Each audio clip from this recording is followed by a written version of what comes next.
Hi, I'm Madeleine Thornton Smith, and this is my home studio.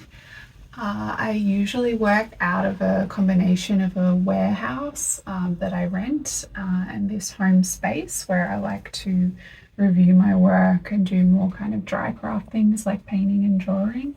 So these are some of the works that I made for our exhibition at Linden. I made a few more pieces than I needed to, which I often do when I'm making works for exhibition. So I suppose the main technique I use in my practice at the moment is slip casting. So slip casting involves making a mold of an object. In this case, I've collected round pieces of wood or tree trunk, and then I've made molds of them, and then I've cast them into clay. So yeah, I was focusing on tree trunks because I was thinking a lot about the problem of logging in Victoria. So Victoria is actually Australia's most logged state. My father's family growing up had a little log cabin in Powelltown. I feel a great sense of grief going to this area because it's a beautiful rainforest, but there's so many areas of state forest that have been logged. These artworks, I've thought of these casts of the logs as being like ghosts of the trees past. Casting is very much linked to memory. It's like creating a souvenir of that object. Like I often cast shells I found at the beach, rocks. It's all about trying to preserve that memory. So I joined Clay Matters a few years ago because I'm quite interested in environmental issues.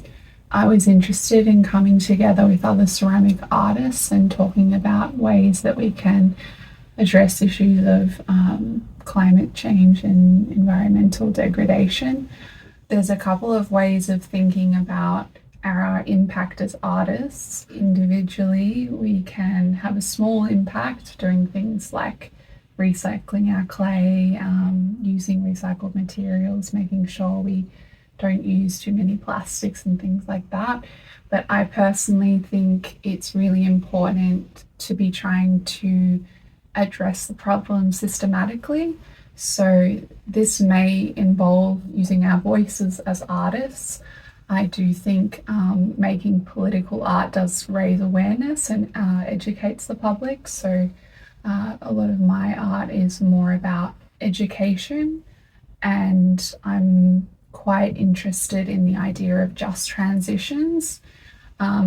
Just transitions means we need to move towards renewable energy, but in a way that doesn't harm the environment, but it also doesn't harm people who live in the environment. And this may mean Indigenous peoples, it may also mean workers. So currently, the move to renewable energy is not actually good for a lot of people and a lot of workers, and it's harming a lot of poorer people and countries. So I think we need to think about the environment in a more holistic way and ways that we can move towards best practice.